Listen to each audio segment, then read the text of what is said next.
இது நாம் தியானிக்கிற செய்தியினுடைய டைட்டில், அந்த ஒன்று இருந்தால் போதும், உங்களுடைய வாழ்க்கை பாக்கியம் பெறும்.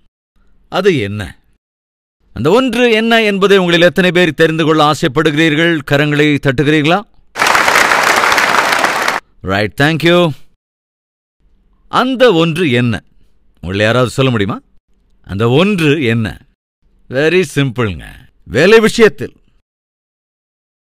வாழ்க்கை துணை விஷயத்தில், பிரயாணத்தில், ஊழியத்தில் 4 காரியங்களை உங்களோடு பகிர்ந்து கொள்ள விருக்கிறேன். முதலாவது வேலையில், 2வது வாழ்க்கையில், கணவனோடு மனைவியோடு, இன்னும் எல்லாரோடும், 3வது பிரயாணத்தில், 4வது ஊழியத்தில். அந்த ஒன்று இருந்தா போதும், வாழ்க்கை பாக்கியகரமாயிடும். அந்த ஒன்று என்ன? வேலையில் பொறுமை, வாழ்க்கையிலும் பொறுமை, பிரயாணத்திலே பொறுமை, ஊழியத்திலும் பொறுமை. வேலையிலே பொறுமை திட்டங்களை காப்பாற்றும். வாழ்க்கையிலே பொறுமை அமைதியை காப்பாற்றும். பிரயாணத்திலே பொறுமை உயிரையே காப்பாற்றும். ஊழியத்திலே பொறுமை மக்களை காப்பாற்றும். முதலாவது வேலையில் பொறுமை. 1 சாமுவேலின் புத்தகம் 16வது அதிகாரம் 14வது வசனம். கர்த்தருடைய ஆவி சவுலை விட்டு நீங்கினார். கர்த்தரால் வரவிடப்பட்ட ஒரு பொல்லாத ஆவி அவனை கலங்க பண்ணிக் கொண்டிருந்தது. அப்பொழுது சவுலின் ஊழியக்காரர் அவனை நோக்கி, இதோ தேவனால் விடப்பட்ட ஒரு பொல்லாத ஆவி உம்மை கலங்க பண்ணுகிறதே, சுரமண்டலம் வாசிக்கிறதில் தேறின ஒருவனை தேடும்படிக்கு எங்கள் ஆண்டவனாகி நீர் உமக்கு முன்பாக நிற்கிற உம்முடைய அடியாருக்கு கட்டளையிடும். அப்பொழுது தேவனால் விடப்பட்ட பொல்லாத ஆவி உம்மேல் இறங்குகையில் அவன் தன் கையினால் அதை வாசித்தால் உமக்கு சௌக்கியம் உண்டாகும் என்றார்கள். சவுல் தன் ஊழியக்காரரை பார்த்து, நன்றாய் வாசிக்கத்தக்க ஒருவனை தேடி என்னிடத்தில் கொண்டு வாருங்கள் என்றான். அப்பொழுது அந்த வேலைக்காரரில் ஒருவன் பிரதியுத்தரமாக, இதோ பெத்லகேமியன் ஆகிய ஈசாயின் குமாரன் ஒருவனை கண்டிருக்கிறேன். அவன் வாசிப்பதில் தேறினவன், அவன் பராக்கிரமசாலி, யுத்த வீரன், காரிய சமர்த்தன், சௌந்தரியமுள்ளவன், கர்த்தர் அவனோடே கூட இருக்கிறார் என்றான். அப்பொழுது சவுல் ஈசாயினிடத்தில் ஆட்களை அனுப்பி, ஆட்டு மந்தையில் இருக்கிற உன் குமாரனாகிய தாவீதை என்னிடத்தில் அனுப்பு என்று சொல்லச் சொன்னான். 21வது வசனம். அப்படியே தாவீது சவுலிடத்தில் வந்து அவனுக்கு முன்பாக நின்றான். அவன் இவனை மிகவும் சிநேகித்தான். அவனுக்கு இவன் ஆயுததாரி ஆனான். வேலையிலே பொறுமை. தயவு செஞ்சு கவனிங்க. நீங்க வேலை செய்றீங்களா? அப்படின்னா என்ன அர்த்தம்? அதாவது ஜாப்ல இருக்கீங்களா? கம்பெனியில வேலை செய்றீங்களா? அல்லது ஏதாவது வீட்டுல வேலை செய்றீங்களா? கவனிங்க. நீங்க வேலை செய்யும் போது கட்டாயம் உங்களுக்குள் காணப்பட வேண்டிய விலையேற பெற்ற குணம் என்னவென்றால் பொறுமை. ஏனென்றால் நீங்கள் வேலை செய்கிற போது எல்லாமே நீங்கள் நினைக்கிறது போல நடக்காது. உத்தியோகத்தில் இருக்கிற அன்பு சகோதரனே, சகோதரியே, எல்லாமே நீ நினைக்கிறது போல நடக்காது. அதே போல நீர்த்தியாய் வீட்டை கவனித்துக் கொண்டு, வீட்டு வேலை, சமையல் வேலை, பிள்ளைகளை பார்க்கிறதெல்லாம் செய்து கொண்டு, பொறுப்புகளை நேர்த்தியாய் நிறைவேற்றுகிற போதும் கூட எல்லாமே நீ நினைக்கிறபடி நடக்காது. நம்முடைய வாழ்க்கையில் நாம் நினையாத அநேக சம்பவங்கள் நடக்கும். மேடு பள்ளங்கள் என்பது சகஜம். தயவு செஞ்சு கவனிங்க. 12 மணி நேரம் நாம வெளிச்சத்தை பார்க்கிறோம். அதுக்கப்புறம் அந்த வெளிச்சம் காணாம போய் அப்படியே இருள் வந்துடும். இருட்டிலும் கூட தேவன் அற்புதமான சிருஷ்டியை வைத்திருக்கிறார். தயவு செஞ்சு கவனிங்க. இருட்டாமல் தேவன் வைத்திருக்கிற நட்சத்திரங்களையோ தேவன் சிருஷ்டித்த சந்திரனையோ நாம் பார்க்கவே முடியாது. அதே போல நம்முடைய வாழ்க்கையிலும் சில சந்தர்ப்பங்களில் தேவன் இருளை அனுமதிக்கிறார். காரணம் என்னவென்றால், அந்த இருளிலே தேவன் உனக்காக வைத்திருக்கிற விலையேற பெற்ற சிலவற்றை நீ பார்க்க வேண்டும் என்று, அறிந்து கொள்ள வேண்டும் என்று, உணர்ந்து கொள்ள வேண்டும் என்று. இதை மறந்துடக்கூடாது. எனவே இருள் சூழும்போது பயப்படவே கூடாது. ஏனென்றால் அந்த இருளில்தான், உதாரணத்துக்கு இருள் சூழும்போது நட்சத்திரங்கள் பயப்படாது, சந்திரனும் பயப்படாது. காரணம் என்னவென்றால் அந்த இருள்தான் அவைகளை பிரகாசிக்கும்படி பண்ணுகிறது. அதேபோல ஆவிக்குரிய வாழ்க்கையிலும் கூட நீயும் நானும் தேவனுடைய பிள்ளைகள் என்றால் வேதம் தெளிவாய் சொல்கிறது, நட்சத்திரங்களைப் போல நாம் இருப்போம் என்று. நட்சத்திரங்கள் இருளை கண்டு பயப்படாது. காரணம் என்னவென்றால் அந்த இருள்தான் நட்சத்திரங்களின் பிரகாசத்தை வெளிப்படுத்துகிறது. அதே போலத்தான் நம்முடைய வாழ்க்கையிலும் கூட இருள் சூழ்ந்த நிலைமை வருகிற போது நம்முடைய வாழ்க்கையில இருக்கிற நிலையான விசுவாசம், நம்முடைய வாழ்க்கையில இருக்கின்ற தேவன் மீது உள்ள விசுவாசம் இந்த இருள் சூழும் நேரத்தில் இந்த உலகிற்கு அதை காண்பிக்கும். அதுதான் வெளியே காட்டிக் கொடுக்கும். மரண இருளின் பள்ளத்தாக்கிலே நான் நடந்தாலும் நான் எதற்கும் பயப்படேன் என்பதற்கு காரணம் என்னவென்றால், தனக்கு தெரியும் மரண இருளின் பள்ளத்தாக்கிலும் நான் நடந்தாலும் தேவன் எனக்கு துணையாக இருப்பார். அது ஒரு புதிய அனுபவத்தை எனக்கு உணர்த்தும் என்கிற விஷயத்தை அறிந்திருந்தான். திரும்ப நான் நினைவுபடுத்துகிறேன், நாம் வேலை செய்கிற போது, அது வீட்டு வேலையோ, சமையல் வேலையோ, பிள்ளைகளை பார்க்கிற வேலையோ, அல்லது ஆபீஸில் செய்கிற உத்தியோகமோ, அல்லது கம்பெனி பெரிய ஆபீஸ்ல பெரிய ஃபேக்டரியில செய்கிற வேலையோ, அல்லது ஸ்கூல் காலேஜ்ல செய்கிற வேலையோ, வீட்டு வேலையோ, இப்படி எங்கு வேலை செய்தாலும் அதிலே மேடு பள்ளங்கள் இருக்கும், நல்லது கெட்டது இருக்கும், தோல்விகள் இருக்கும், அவமானங்கள் இருக்கும். ஜாக்கிரதையா கவனிக்கணும். ஆடுகளை மேய்த்துக் கொண்டிருந்த தாவீது நேர்த்தியாக, மிக அருமையாக சுரமண்டலத்தை வாசிப்பான், அருமையாக பாடுவான், பராக்கிரமசாலி, யுத்த வீரன், சௌந்தரியம் உள்ளவன், அற்புதமான அநேக தாளந்துகளை கொண்டிருந்தவன். சவுல் மீது பொல்லாதாவி இறங்குகிற போது தாவீது சுரமண்டலத்தை வாசித்தால் அந்த பொல்லாதாவி சவுலை விட்டு நீங்கிவிடும். எனவே சவுலுக்கு தாவீதின் மீது மிகுந்த சிநேகம் உண்டாயிற்று. வேலையும் கொடுக்கிறான். அவன் கொடுத்த வேலை என்னவென்றால், தாவீது, உன்னை எனக்கு ரொம்ப பிடிச்சிருக்கு, நான் உனக்கு ஒரு வேலை கொடுக்கிறேன். வேலையா? அது என்ன வேலை, என்ன உத்தியோகம்? என்னுடைய ஆயுதத்தை சுமக்கிற ஆயுததாரி வேலை தருகிறேன். ஒரு ஜாப் கிடைச்சிருச்சு. நேத்து வரைக்கும் தான் செய்த ஜாப் என்னன்னா, வெயிலா இருந்தாலும் மழையா இருந்தாலும் பனியா இருந்தாலும் காடு மேடெல்லாம் போய் ஆடுகளை மேய்த்து கொண்டு வருகிற ஜாப். இப்ப ராஜாவினிடத்திலே ராஜாவின் யுத்த ஆயுதங்களை சுமந்து கொண்டு போகிற ஒரு நல்ல உத்தியோகம் கிடைத்தது. எவ்வளவு சந்தோஷப்பட்டிருப்பான். ஆண்டவர், எனக்கு ஒரு உத்தியோகத்தை கொடுத்திருக்கீங்க, ரொம்ப சந்தோஷம். அதன் பிறகு என்ன நடந்தது? 18வது அதிகாரத்தின் 5வது வசனத்தை வாசிக்கிறேன். தாவீது சவுல் தன்னை அனுப்புகிற எவ்விடத்திற்கும் போய் புத்தியாய் காரியத்தை நடப்பித்ததினால். கவனிச்சிங்களா? தாவீது வேலை செய்யறவன். திரும்பவும் சொல்றேன், வேலை செய்யறவன் தான் உருப்படுவான், உருப்படுறவன் தான் வேலை செய்வான். தாவீது வேலை செய்யறான். எஸ், தாவீது வேலைக்கு உகந்தவன். ஏனென்றால் உருப்படுகிறவனாக இருந்தான். வேலை செய்யறவன் தான் உருப்படுவான், உருப்படுறவன் தான் வேலை செய்வான். தூங்குறதுக்கு வரவன் தூங்குவான், சாப்பிட வரவன் சாப்பிட வர்றவன். சில பேர் கல்யாணத்துக்கு போவாங்க, அது கல்யாணத்துக்குன்னு போறதில்ல, வேற எதுக்கு போவாங்க தெரியுமா? டைரக்டா பந்திக்கு தான் போவாங்க. பந்தி இருக்கிற இடத்துக்கு போய் அவ்வளவுதான், மொத்தத்தையும் காலி பண்ண வேண்டியது, அங்கிருந்து டைரக்டா வீட்டுக்கு வந்துட வேண்டியது, அவ்வளவுதான். அன்பு சகோதர சகோதரிகளே, புத்தியாய் நடப்பித்ததினால் தன்னை சவுல் எங்க அனுப்பினாலும் அந்த இடத்திற்கு போய் புத்தியாய் காரியத்தை நடப்பித்ததினால் சவுல் யுத்த மனுஷரின் மேல் அதிகாரியாய் ஆக்கினான். யுத்தம் செய்கிற எல்லாருக்கு மீதும் தாவீதை அதிகாரியாக ஆக்கினான். நேற்றைய தினத்துல தாவீது வெறும் ஆயுததாரி மட்டும்தான். பட் இன்னைக்கு தாவீது இருக்கிற சேனை எல்லாவற்றிற்கும் மேலும் அதிகாரி. எவ்வளவு அற்புதமான ப்ரமோஷனுங்க. ரொம்ப சந்தோஷப்பட்டிருப்பான்ல. ஆண்டவரே, முன்னால ஒரு ஆடு மேய்ப்பேன், சமீபத்தில் ராஜாவினுடைய ஆயுததாரி, ஆனா இன்னைக்கு யுத்த மனுஷர் எல்லார் மேலும், சேனை எல்லாவற்றின் மீதும் என்னை அதிகாரியாக்கி விட்டீர். ஆண்டவரே, உமக்கு ஸ்தோத்திரம். ஆண்டவரே, நன்றி ராஜா. தான் யூகித்ததை காட்டிலும், தான் நினைத்ததை காட்டிலும் உன்னதமான நிலைக்கு, ஸ்தானத்திற்கு தாவீது சென்று விட்டான். யாராவது இருக்கீங்களா நம்ம மத்தியில? ஐயா, நான் இன்னைக்கு இருக்கிற இந்த போஸ்ட், அதாவது என்னோட இருக்கிறவர்களை காட்டிலும் ஒரு நல்ல போஸ்ட் எனக்கு வந்திருக்கு. சில சமயங்கள் இப்படி சொல்ல கேட்டிருப்போம். என் கூட எக்ஸாம் எழுதினவங்களுக்கு வரல, ஆனா எனக்கு மாத்திரம் ப்ரமோஷன் வந்துருச்சு. என் ரூம்மேட்ஸ்க்கு வேலை கிடைக்கல, ஆனா எனக்கு வேலை வந்துருச்சு. என்னை சுத்தி இருக்கிறவங்களுக்கு, என்னை விட நல்லா இருக்கிறவங்களுக்கு ப்ரமோஷன் வரல, ஆனா எனக்கு வந்துருச்சு. எங்க குடும்பத்துல யாருமே நான் கட்டின மாதிரி ஒரு நல்ல பில்டிங் இது வரைக்கும் கட்டவே இல்லை, ஆனா அதை கட்டுற பலனை தேவன் எனக்கு கொடுத்தார். இப்படி நம்முடைய வாழ்க்கையில நம்முடன் இருக்கிறவர்களை காட்டிலும் நாம் இந்நாளிலே ஆவிக்குரிய பிரகாரமாக, பொருளாதார ரீதியாக அல்லது அதிகார ரீதியாக அற்புதமான ஒரு நிலையில் இருந்தால் அது ஆண்டவர் உன்னை அங்கே வைத்திருக்கிறார் அப்படிங்கறத மறந்துடக்கூடாது. ஆனால் நீ உயர்த்தப்படுகிற போது பக்கத்திலே இன்னொரு ஆள் இருப்பார். யாரவங்க? உன்னை தூக்கி வீசுறவங்க. நீ உயர்த்தப்படுகிற போது அந்த உயர்வுகளை, ஆசீர்வாதங்களை அனுபவிக்க விடாமல் செய்கிற ஒருவன் இருப்பான். அவனுடைய வேலை என்னன்னா, உன்னை தூக்கி வீசுறது அல்லது உன்னை அமர்த்தி போடுறது. இது எப்பவும் நடந்துகிட்டே தான் இருக்கும். தயவு செஞ்சு கவனிங்க. தாவீது யுத்த மனுஷர் எல்லார் மேலும், சேனை எல்லாவற்றின் மேலும், he was a commander. அவ்வளவு பெரிய உன்னதமான நிலையை அடைந்தான். தொடர்ந்து என்ன நடந்தது? பெலிஸ்தனான கோலியாத்தை கொன்று விட்டான். பட்டணத்திற்குள்ளே நுழைகிறான். ஊருக்குள்ளே இன்னும் வீதிகளிலே வருகிறான்.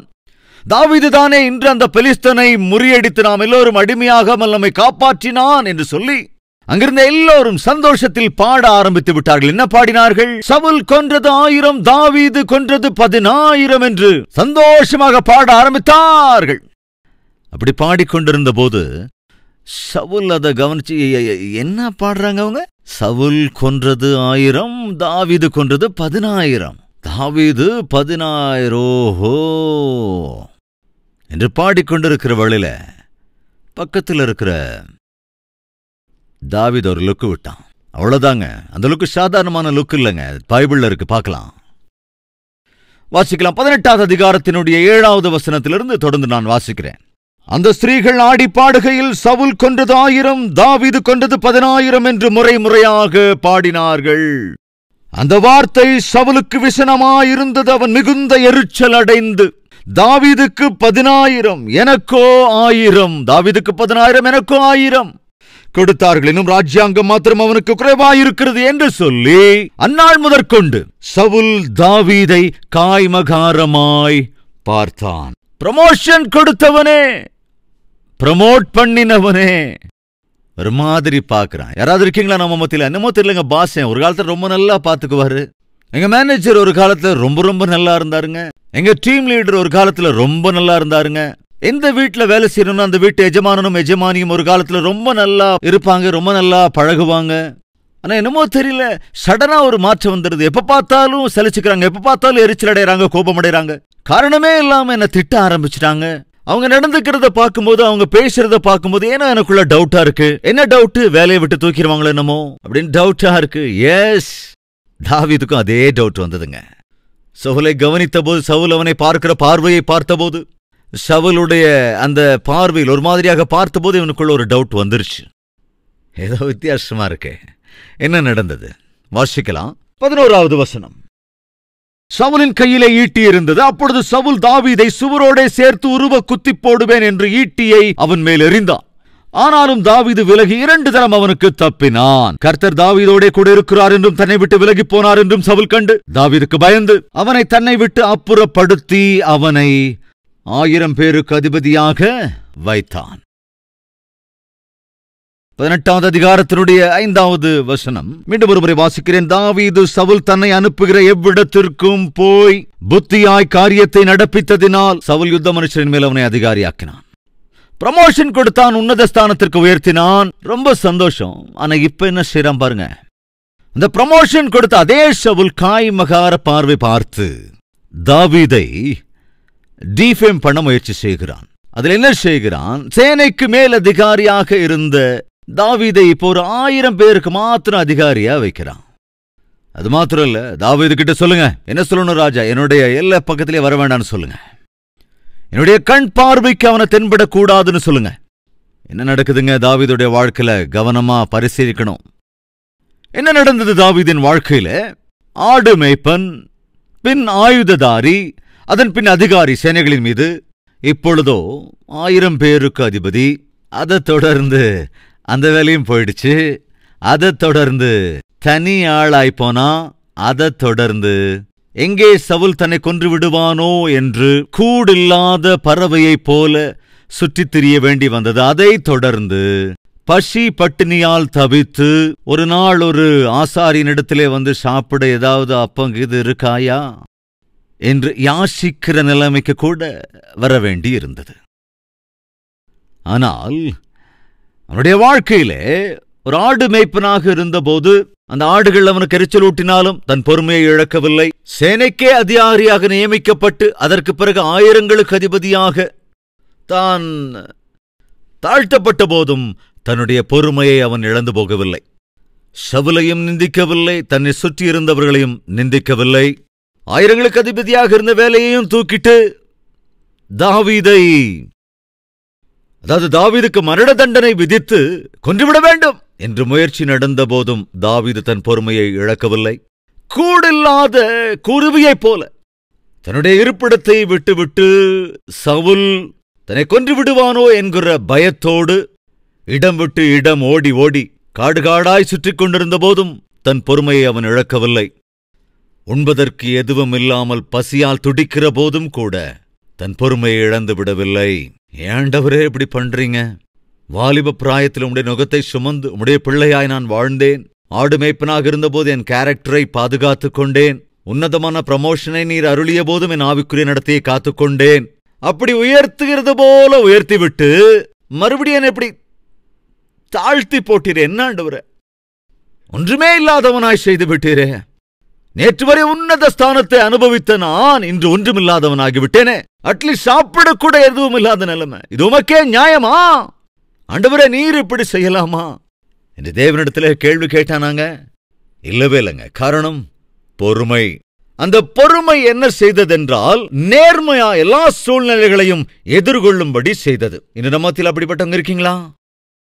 பரவாயில்ல, என்னோட கிராஃப் கூடிக்கிட்டே இருக்கு. பரவாயில்ல, நம்ம பாஷையில சொன்னா சூடு பிடிக்குது. பரவாயில்ல, கரையை ஒரு வழியா தாண்டியாச்சு. பரவாயில்ல, கொஞ்சம் பேலன்ஸ் பேங்க்ல இப்ப வைக்க முடியுது. பரவாயில்ல, ஸ்டேட்டஸ் கொஞ்சம் பெருகி இருக்கு என்று நினைத்து நீ கொஞ்சம் அப்படி மேல போயிட்டு இருக்கும்போது சடனா கீழே விழுந்துட்ட. சடனாக விழுந்து விட்டாய். சடனாக உத்தியோகத்தை இழந்து விட்டாய். சடனா உன்னுடைய போஸ்ட் ஹூஸ்ட் ஆகிவிட்டது. உனக்கு என்ன தோணுது? கோபம் வருதா? எரிச்சல் வருதா? யார் மேல? முதல்ல தேவன் மேல. ஏன்னா அவர் தானே என்னுடைய வேலைய இந்த மாதிரி செஞ்சுட்டாரு. அவர் தான் இப்படி பண்ணிட்டாரு. அப்படியாங்க? அப்போ உனக்கு வேலை கிடைச்சப்போ அவர் தான் இந்த வேலையை கொடுத்தாருன்னு ஏன் சத்தம் போட்டு சொல்லல? ப்ரமோஷன் வந்தப்போ அவர் தான் எனக்கு ப்ரமோஷன் கொடுத்தாரு அப்படின்னு ஏன் சாட்சி சொல்லல? உன்னை சுற்றி இருக்கிற யாருக்கும் வேலை வராத போது உனக்கு மாத்திரம் வேலை வந்தப்போ அவர்தான் எனக்கு வேலை கொடுத்தார் என்று ஏன் நீ உறக்க சொல்லவில்லை?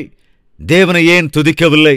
இன்னைக்கு ஏதோ கஷ்டம் வந்துட்டதுனால, இன்னைக்கு திடீர்னு வேலை போயிட்டதுனால, இன்னைக்கு சூழ்நிலை கொஞ்சம் மாறியதால உடனே உனக்கு அப்படி கோபம் வருது இல்லையா? யார் மேல? தேவன் மேல. உன்னை சுத்தி இருக்கிறவங்க மேலேயும் கோபம், ஆக்ரோஷம். அந்த ஆள்னால தான் வேலை போச்சு, அந்த ஆள்னால தான் வேலை போச்சு, அவன் தான் ப்ரமோஷன் வராதபடி செஞ்சுட்டான். அவன் ஒரு கை பார்க்கிறேன், என்னைக்காவது ஒரு நாள் எனக்கும் ஒரு நாள் வரும். என்ன நாள் வருமாங்க? ஒரு நாள் அவருக்கு வருமா? அப்ப அவர் ஒரு கை பார்க்கிறேன் என்று அவங்க பார்த்து இவங்கள பார்த்து நம்ம சொல்லிக்கிட்டு இருப்போம். கோபத்தோட கொந்தளிக்கிறது அது உன்னுடைய வியாதி. தயவு செஞ்சு கவனிங்க. சேனைக்கே அதிபதியாக தாவீது உயர்த்தப்பட்ட போது பைபிள் என்ன இருக்கு தெரியுங்களா? தன்னை சுற்றிலும் இருந்த எல்லோருமே கூட தாவீதை பாராட்டினார்கள். எல்லாரும் பாராட்டினாங்க. அந்த போஸ்டே ஹூஸ்ட் ஆயிடுச்சுங்க. சேனாதிபதியாக இருந்தவன் இப்போ 1000 பேருக்கு அதிபதி. ஒரு 1000 பேருக்கு ஏதோ பேருக்கு ஒரு அதிகாரியா டீப்ரமோட் பண்ணப்பட்ட போது, டீஃபேம் பண்ணப்பட்ட போது எவ்வளவு கஷ்டமா இருந்திருக்கும். தேசத்துடைய சேனைக்கு அதிபதியாக இருந்த தாவீதை திடீரென்று கொண்டு போய் ஒரு சின்ன வேலைக்கு போட்டுட்டான். தாவீதை பார்த்து அப்ப பார்த்தவங்க என்ன சொல்லியிருப்பாங்க யோசிங்க. என்ன தாவீது, ஏன் திடீர்னு போஸ்ட் இப்படி ஹூஸ்ட் ஆயிடுச்சு? ஏன் கிராஃப் இப்ப சர்ன்னு இறங்கிடுச்சு? ஏன்பா அந்த போஸ்ட்ல இருந்து தூக்கிட்டாங்க? என்ன செஞ்ச? எத்தனையோ கேள்விகள். எல்லாவற்றையும் அவன் எதிர்கொண்டான். ஆனால் பொறுமை மாத்திரம் இழந்து விடவே இல்லை. காரணம் என்ன தெரியுங்களா? முதல்லயே நான் சொன்னேன் இல்லையா? என்னது? வேலையில் பொறுமை. அது என்ன செய்யுமா? திட்டங்கள் எல்லாவற்றையும் காப்பாற்றும். என்ன அந்த திட்டம்? தேவனுக்கு தாவீதை குறித்த ஒரு அற்புத திட்டம் இருந்தது. அந்த திட்டம் என்ன? ஆடுகளுக்கு மேய்ப்பனாக இருந்த தாவீது ஒரு நாள் ஒரு மகாராஜாவாக ஆக வேண்டும். இது தாவீதுக்கு தேவனுடைய திட்டமாயிருந்தது. என் அன்பு சகோதர சகோதரிகளே, தாவீது மேல ஒரு அவ்வளவு பெரிய திட்டம் தேவனுக்கு இருந்திருக்கும். நான் எப்படிப்பட்டவன், நான் எப்படிப்பட்டவள் அப்படிங்கிறீங்களா? இப்ப கேள்வி, தாவீது எப்படிப்பட்டவங்க யோசிச்சு பாருங்க. தாவீது ஒரு மகாராஜாவோட குடும்பத்துல பிறந்தவன் தானுங்க. சின்ன வயசுல இருந்தே எல்லா வித்தைகளையும் கற்று தேர்ந்தவன் தானுங்க. அப்படியாங்க? யாருங்க அப்படி உங்களுக்கு சொன்னதுங்க? தாவீது சாதாரண ஆடு மேய்ப்பன். அன்பு சகோதர சகோதரிகளே, தயவு செஞ்சு கவனிங்க. தாவீதின் வாழ்க்கையில நாளுக்கு நாள் அவனோட கிராஃப் இறங்கு முகமாவே இருக்கு. அப்படி கிராஃப் இறங்குனப்ப அவன் சோர்ந்து போகல, நிராசைக்கு ஆளாகல, வாழ்க்கையின் மீது விரக்திக்கு ஆளாகல. சவுலை ஒரு கை பார்க்கிறேன் அப்படின்னு அவன் பகையும் வளர்க்கல. பிறகு என்ன செய்தான்? பொறுத்து கொண்டான். ஏன் பொறுத்து கொண்டான் என்றால், என்னை குறித்து தேவனுக்கு ஒரு பெரிய திட்டம் உண்டு. அந்த திட்டத்தை நான் காத்துக்கொள்ள வேண்டும் என்றால் முதலாவது நான் என்னை காத்துக்கொள்ள வேண்டும். பொறுமையோடே கூடவே என்னுடைய பிரச்சனைகளை நான் எதிர்கொள்ள வேண்டும். பொறுமையாகவே எதிர்கொண்டான். சவுலை அவன் எதிர்த்து நிற்கவில்லை. சவுலோடு கூட இருப்பவர்களை எதிர்த்து 2வது கட்சி ஆரம்பிக்கல. நான் தானே அன்று பெலிஸ்தனை கொன்றேன், நான் தானே அவனை கொன்று இந்த தேசத்தை காப்பாற்றினேன், நான் அல்லவா ராஜாவாக அபிஷேகம் பண்ணப்பட்டிருக்கிறவன் என்று சொல்லி அவசரப்பட்டு எந்த முடிவையும் கூட அவன் எடுக்கவில்லை. பிறகு அவன் என்ன செய்தான்? பொறுமையோடு கூட தேவனுடைய சித்தத்திற்கான சமயத்தை கொடுத்தான். தேவனுடைய திட்டத்திற்கு மதிப்பு கொடுத்தான். என்னை ராஜாவாக அபிஷேகம் பண்ணினவர் தேவன், ராஜாவாக்குவேன் என்றவர் தேவன். ஆனால் என்னை சுற்றி இருக்கிற இன்றைய சூழ்நிலை எதுவுமே அதற்கேற்றாற் போல இல்லை. அதற்காக நான் அவசரப்பட வேண்டுமா?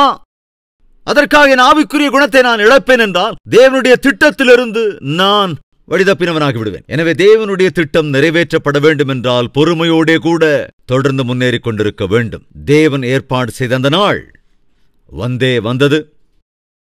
தாவீது தேசத்தை அரசாளுகிற ராஜாவாக முடிசூட்டப்பட்டான். காரணம் என்ன தெரியுமா? தனக்குள் இருந்த பொறுமை தேவனுடைய திட்டத்தை நிறைவேற்றியது. அப்படிப்பட்ட கிருபை தேவன் தாமே நம் எல்லோருக்கும் அருளி செய்வாராக. வாருங்கள் ஜெபிக்கலாம். எல்லோரும் ஜெபத்திலே ஒருமனப்படும்படி நான் கேட்டுக்கொள்கிறேன்.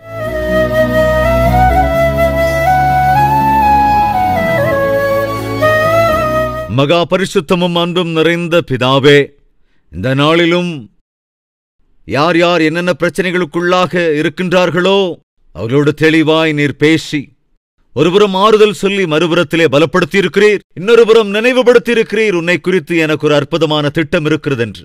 இனி எதிர்கொள்ளுகிற தடைகள், மேடு பள்ளங்கள், வெளிச்சம், இருள்கள், இவைகள் எதுவுமே என்னுடைய திட்டம் உன்னுடைய வாழ்க்கையில் நிறைவேறாதபடிக்கு தடுக்காது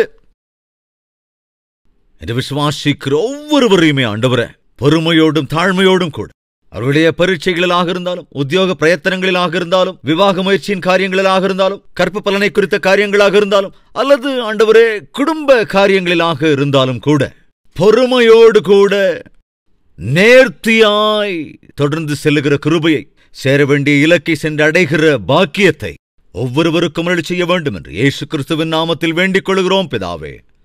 ஆமென்.